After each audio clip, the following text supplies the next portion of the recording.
Welcome back. आप देख रहे हैं बनो अपना फाइनेंस मिनिस्टर और शो का वो अहम पड़ाव जहां पर हम सीधा जुड़ते हैं हमारे दर्शकों के साथ और उनकी लाइफ फाइनेंशियल प्लानिंग करते हैं, क्योंकि बहुत ज़रूरी है समझना कि आप जो निवेश कर रहे हैं क्या वो सही तरीके से आपके फाइनेंशियल गोल्स के लिए वो निवेश सही है या नहीं। और हमारे साथ जुड़ गए हैं पंकज मटपाल हमेशा की तरह, जो आपके इस पोर्टफोलियो की प्लानिंग करेंगे और आपको सही राह दिखाएंगे। पंकज जी, स्वागत है आपका बनो अपना फाइनेंस मिनिस्टर में। और देखिए, त्योहारों और दिवाली का तो आगाज़ हो ही चुका है और ऐसे में अब पोर्टफोलियो में शुभ खरीदारी और शुभ बदलाव का भी वक्त आ गया है, जो मेरे ख्याल से आज आप बताएंगे दर्शकों को और उनका मार्गदर्शन भी करेंगे। तो पंकज सर, पहला सवाल हम लेते हैं हमारे दर्शक का और सुनील कुमार सिंह का सवाल लेते हैं। 8,000 रुपये की इनकी SIP ऑलरेडी चल रही है। HDFC large and mid cap, Motilal Oswal का मिड कैप फंड है इनके पास, पराग पारेख का फ्लेक्सी कैप भी है, टाटा का स्मॉल कैप भी है। जनवरी 2026 से जो है ये 7,000 रुपये का और निवेश करना चाहते हैं और SIP को बढ़ाना चाहते हैं, 15,000 रुपये कर देना चाहते हैं। 17 साल तक ये निवेशित रहना चाहते हैं अपने पोर्टफोलियो में और 1 CR का इनका लक्ष्य है। फिलहाल इनकी उम्र लगभग 42 साल की है, ये ऐसे बता रहे हैं। तो अब बताइएगा फंड कैसे हैं पोर्टफोलियो में और कोई बदलाव अगर करने हैं तो वो क्या होंगे। कविता जी नमस्कार। बिल्कुल, देखिए पोर्टफोलियो अच्छा है। तीनों स्कीम जो चुनी है, चारों स्कीम्स वो बेहतरीन हैं, उसमें कोई बदलाव की जरूरत नहीं है। लेकिन एक तो 7,000 रुपये अगर ऐड कर रहे हैं, उसके लिए मेरा सुझाव ये होगा कि एक नया फंड यहाँ पर ऐड किया जा सकता है, क्योंकि इनके पास जो स्कीम्स हैं सारी की सारी इक्विटी स्कीम है। तो यहाँ पर एक white oak capital multi asset allocation fund, इस फंड को ऐड कर सकते हैं और इसमें 3,000 रुपये महीने की SIP की जा सकती है। तो 7,000 में से 3,000 इसमें कर लें, बाकी बचे आपके पास में 4,000 रुपये। उस 4,000 के लिए आप 1,000 रुपये HDFC large mid cap fund में, 1,000 रुपये Motilal Oswal mid cap fund में और साथ में 2,000 रुपये पराग पारेख फ्लेक्सी कैप फंड में ऐड कर लें। तो 3 स्कीम ऑलरेडी आपके पास में ये हैं, इनमें आपको ऐड करना है 4,000 रुपये और 3,000 के लिए नई स्कीम मैंने सजेस्ट की है। जहां तक सवाल है टारगेट का, देखिए आप पहले से निवेश कर रहे हैं तो कुछ पैसे इकट्ठा भी हुआ होगा, प्लस अभी जो SIP चल रही है 8,000 रुपये की और 7,000 की बढ़ाएंगे। तो यदि कैलकुलेट करें इसके साथ में तो 1 करोड़ रुपया तो 17 ईयर्स में इकट्ठा हो सकता है, यदि 12% की कंपाउंडेड एनुअल ग्रोथ हम मानकर चलते हैं। पर जो मैं हमेशा एक बात कहता हूं कि लॉन्ग टर्म की प्लानिंग कर रहे हो आप, तो महंगाई दर को हमेशा ध्यान में रखिए। अगर हम 6% की महंगाई दर भी मान के चलें तो 1 करोड़ की वैल्यू आज से 17 साल के बाद करीब 37 लाख के आसपास ही बचेगी। तो इसके लिए आपको समय के साथ निवेश को बढ़ाना चाहिए। 1 करोड़ नंबर तो बिल्कुल अचीव हो सकता है, लेकिन जैसा मैंने कहा कि अगर आपको इन्फ्लेशन एडजस्टेड टारगेट पूरा करना है तो कम से कम 10% से तो स्टेप अप कीजिए, ताकि आप 17 साल में 1 करोड़ नहीं बल्कि करीब 2 करोड़ रुपया तक इकट्ठा कर पाएंगे। यही फायदा है अपने निवेश को बढ़ाने का, आप अपने लक्ष्य से ज़्यादा भी अचीव कर सकते हैं। अगला सवाल भी बहुत इंटरेस्टिंग है, अमित कुमार जी का है। इनकी उम्र 29 साल की है सर और 25,000 की SIP कर रहे हैं। 20 साल का इनका लक्ष्य है निवेश करने का और 2 करोड़ रुपए ये कमाना चाहते हैं। फंड्स की डिटेल सर आपके पास भी है। SBI का ही contra small cap, Nifty mid cap इनके पास है और फोकस्ड भी है, क्वांट का मिड कैप भी है, ICICI प्रू का डिस्कवरी फंड है इनके पास और कोटक का लार्ज एंड मिड कैप भी है, निपॉन इंडिया स्मॉल कैप, पराग पारेख फ्लेक्सी कैप भी है। तो कुल मिला के 25,000 की SIP और 20 ईयर्स 2 CR। देखिए 9 फंड्स हैं, 9 स्कीम्स हैं मिलाकर, और मेरे हिसाब से जब लॉन्ग टर्म की बात है थोड़ा सा बदलाव मैं सजेस्ट करूंगा।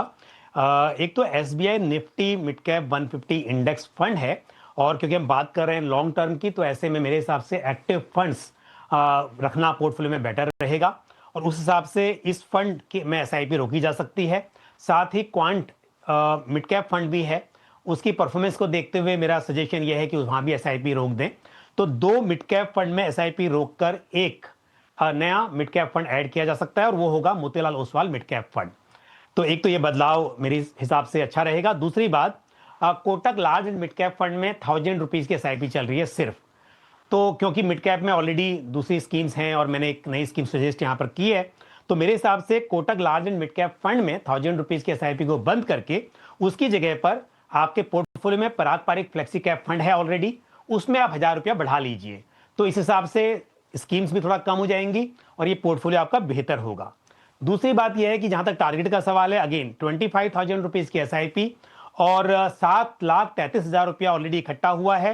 अगर हम कैलकुलेट करते हैं 20 साल में तो करीब 12% के कंपाउंडेड एनुअल ग्रोथ पर 3 करोड़ रुपये इकट्ठा हो सकता है। तो टारगेट 2 करोड़ का है, लेकिन यहां पर 3 करोड़ बन सकता है। लेकिन अगेन मैं फिर कहूंगा कि आप बात कर रहे हैं 20 साल की, तो इसके लिए इन्फ्लेशन यानी महंगाई दर को ध्यान में रखिए और निवेश को बढ़ाते रहिए। कम मत कीजिए सोचकर कि आपने 2 करोड़ का टारगेट लिया था और नंबर 3 करोड़ निकल कर आ रहा है। आप बिल्कुल 3 करोड़ नहीं, उससे ज्यादा का टारगेट रखें और बढ़ाते रहें एसआईपी का अमाउंट। यदि आप 10% से स्टेप अप कर सकते हैं, 20 साल की बात है, तो वहीं करीब 5 करोड़ 37 लाख रुपए इकट्ठा हो सकता है 20 साल में। तो आपको निवेश को बढ़ाना चाहिए और बाकी जो स्कीम में बदलाव थे वो मैंने आपको सजेस्ट कर दिए। ये बहुत बढ़िया, अपने निवेश को बढ़ाइए और 5 करोड़ आप इकट्ठा कर सकते हैं अगर अनुशासित तरीके से निवेश करेंगे और निवेश को बढ़ाएंगे भी।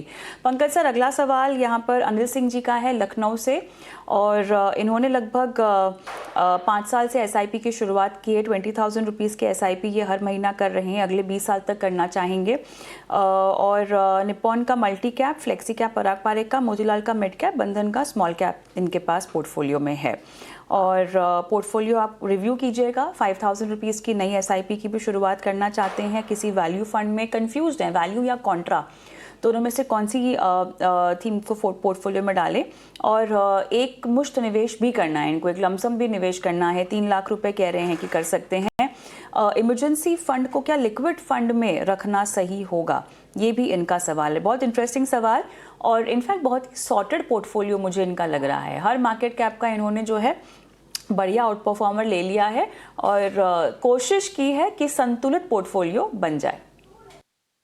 बिल्कुल सही कहा आपने, अच्छी स्कीम्स है पोर्टफोलियो में और कई सवाल है तो एक एक करके बात करते हैं। पहली बात, 20,000 रुपये की एसआईपी हो रही है, प्लस 5,000 की बढ़ाना चाहते हैं, यानी कि 25,000 की एसआईपी हो जाएगी। 4 लाख का लमसम ऑलरेडी इनके पास में है और 10% से स्टेप अप भी कर सकते हैं। अगर ये तो मैं कैलकुलेट करूं तो इनके पास में करीब 5 करोड़ रुपये इकट्ठा हो सकता है 20 साल में। तो ये एक बात है। दूसरी बात, जो लमसम है 3 लाख रुपया ये कह रहे हैं कि और लमसम में निवेश करना है, अगर उसको भी आप 20 साल के रखना चाहेंगे तो 12% के CAGR पर अलग से 29 लाख और इकट्ठा हो सकता है।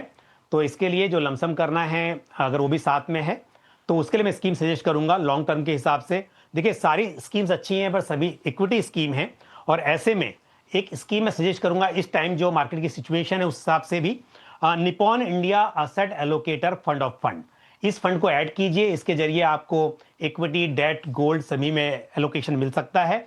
तो ये स्कीम ऐड की जा सकती है लमसम के लिए इस वक्त पर। दूसरी बात है कि जो सवाल था कॉन्ट्रा और वैल्यू, देखिए दोनों अलग स्टाइल हैं।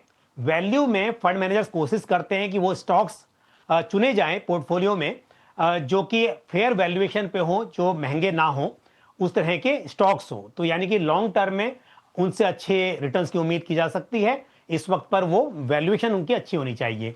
जब हम कॉन्ट्रेरियन की बात करते हैं, कॉन्ट्रेरियन कॉल की बात करते हैं, मतलब ऐसे स्टॉक सेलेक्ट करना जो हैं तो कंपनी अच्छी पर इस वक्त उन पर ध्यान ज्यादा नहीं है इन्वेस्टर्स का, तो उन्हें कम फंड मैनेजर्स या कम इन्वेस्टर्स अपने पोर्टफोलियो में रख रहे हैं इस वक्त पर फंड मैनेजर को लगता है कि लॉन्ग टर्म में वो कंपनी अच्छा रिटर्न दे सकती है या वो सेक्टर अच्छा रिटर्न दे सकते हैं। तो दोनों ही जो है अच्छे स्टाइल्स हैं। यहां पर मैं कहूंगा कि आपको शुरुआत करनी है तो आप वैल्यू फंड रख लीजिए पोर्टफोलियो में, और ICICI प्रूडेंशियल वैल्यू फंड मेरे हिसाब से अच्छी चॉइस रहेगी, इसमें आप निवेश कर सकते हैं।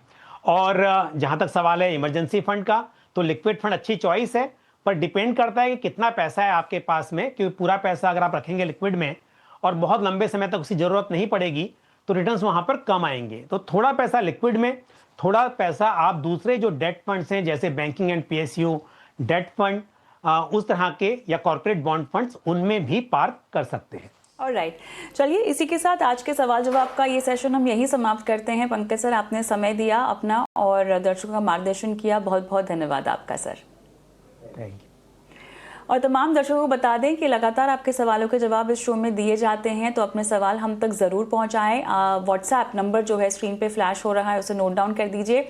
अच्छा, ये शो आप यूट्यूब पर लाइव भी देख सकते हैं और इतना ही नहीं, पुराने शोज़ भी देख सकते हैं, क्योंकि निवेश को लेकर बहुत सारी ऐसे स्ट्रैटेजीज़ हैं जिस पर हम बातचीत करते हैं हमारे एक्सपर्ट्स के साथ। तो आप जो है पुराने शोज़ भी देख सकते हैं। चैनल के यूट्यूब पर जाइए, बनो अपना फाइनेंस मिनिस्टर की प्लेलिस्ट देखिए और सभी शोज़ आपको वहाँ मिल जाएंगे। नमस्कार।